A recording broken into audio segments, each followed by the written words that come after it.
Just 2 days to go before our vintage car rally, and we thought we'd road test the car to make sure everything was fine after our full service, which you can see on a previous video. And we couldn't change gear. Hello, I'm James the Grumpy Petrolhead. This is really an update from our previous video when we serviced our 1926 standard car prior to going on a rally. So we need to investigate why we can now no longer change gear. So what have we done? What have we changed? Well, we changed the gearbox oil and we put an 85-90 weight mineral oil in the gearbox. So we thought, well, that's the first thing to look at. So we actually stripped the car down again and we started the car with it running in neutral. And we could see that the drive shaft that comes from the engine to the gearbox was actually spinning fast.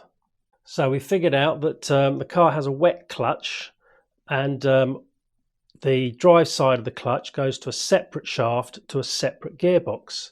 So as the clutch is depressed and the plates split apart, you get some drag because it's running in oil, pulling the other clutch plate, which then pulls around the drive shaft which goes to the gearbox.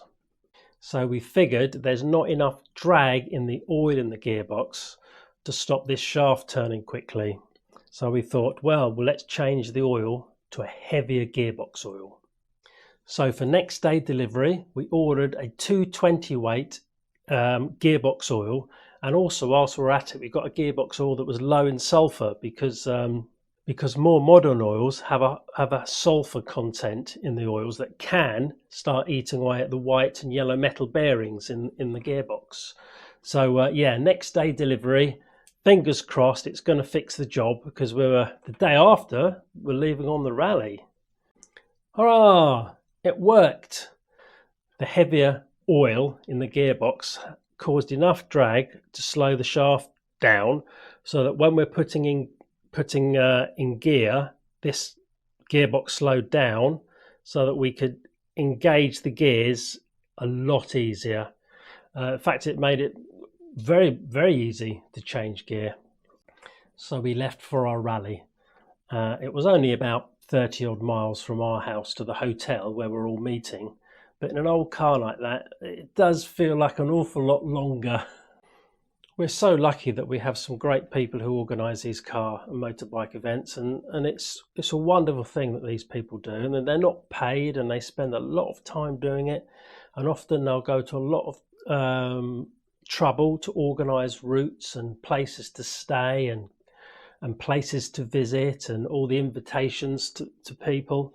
So it's a really big thank you to all those people who do get involved, and without people making this effort, then we wouldn't have all these club activities to go to. So yeah, if you have ever organised anything or been involved in any kind of club event, thank you so much, and long may it continue. Here is an example of the routes that we follow and the amount of work that goes in to writing up these routes.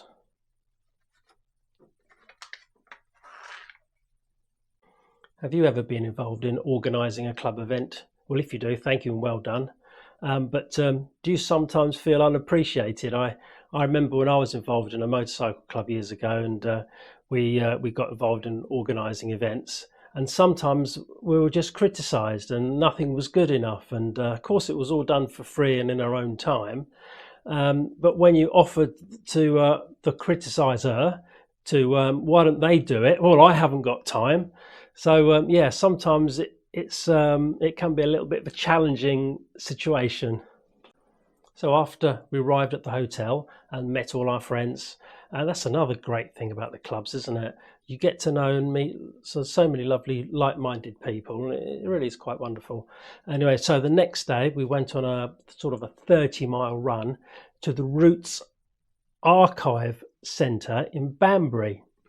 Now, roots were a massive concern back up until the sort of mid-60s, Interesting company. They started off as a dealership outlet, really, and they grew and grew, and they actually even owned, towards the end, they actually even owned some manufacturing companies.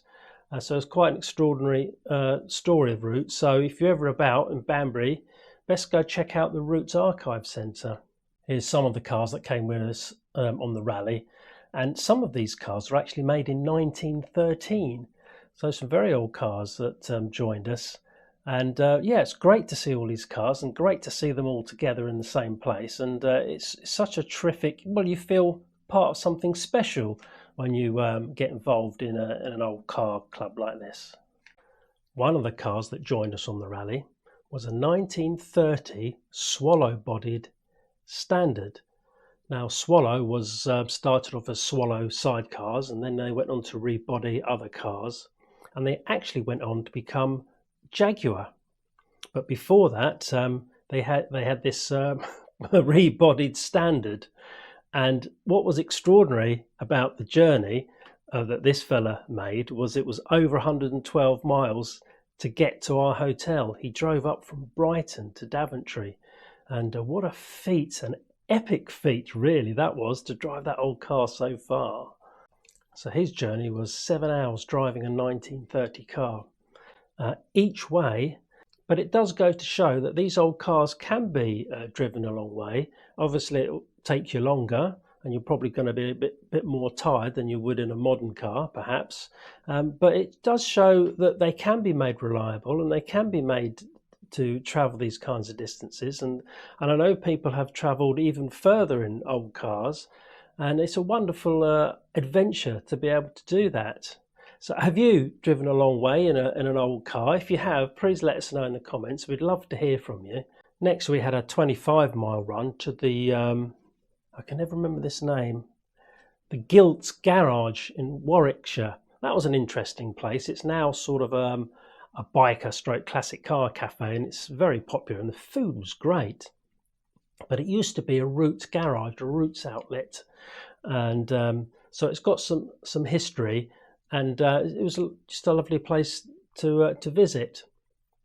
Incidentally, aren't the roads getting bad these days? I don't know if you drive an old car or a motorbike. Are you struggling with the condition of our roads? I guess the vintage cars kind of can cope with it better with their big wheels and high ground clearance. But you know what? I was just thinking that something's going to break on our car. The holes and the ruts were just outrageous. But I guess it's something that's only going to get worse, isn't it? Oh, by the way, yes, we had a number of little breakdowns, including a drive shaft that came adrift. But everybody managed to repair the cars that had a little hiccups, so everybody made it. So yeah, that's not bad, is it, for these 100-year-old plus cars? Here we are at the garage, and there was some 15 of us in pre-1931 cars. A lovely gathering of like-minded motorists, and so we had a terrific time. So on the way home on the Sunday, again it's 45 miles, so not a great distance, but through our British bumpy, terrible state roads, and trying to avoid motorways and dual carriageways. It always feels a lot longer, but it was dreadfully hot, and so a couple of times I would just pull over to let myself and the car cool down. And in Northamptonshire, we found a pretty little village with a little like a little grass triangle, and it was in the shade. So I thought, well, I'll pull over there somewhere a little bit out the way to stop. So we pulled over and opened the bonnet and try and get some heat, some cool air into the engine. And this man approached me. He'd come out from the house outside that we'd stopped, and I thought he was going to say, "You can't stop there, mate. You're going to have to move it." But he was lovely. In fact, him and his wife came out, and they were interested in the car, and they were asking all about the car, and they were asking if he wanted tea or coffee, and could they make us anything to eat, and did we need any water for us or the car. They were just so lovely, and it was really nice to meet them. And they also, even as I pulled out back onto the main road to leave, they stood on the road to make sure there's no cars coming for us, and it was a really nice thing to have met these lovely people. And this is what happens with an old car, and to some degree old motorbikes.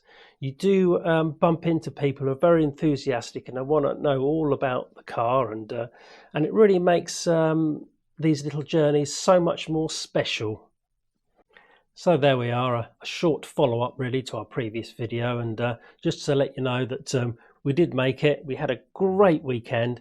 The car ran so well, and even the gearbox was behaving itself. And so yeah, a great time was had by all. And thank you so much for watching, and I'll leave a link to the previous video when we serviced the car to get it ready for the rally, and that will have a link to it if you're interested in more detail about the car that we actually took on the rally. So thank you so much for watching, and please, any comments, we always love to read them. It'd be great to hear from you. And next time we're going to be looking at some more old cars and motorbikes, so if you're interested in that sort of thing, please stick around, and cheerio.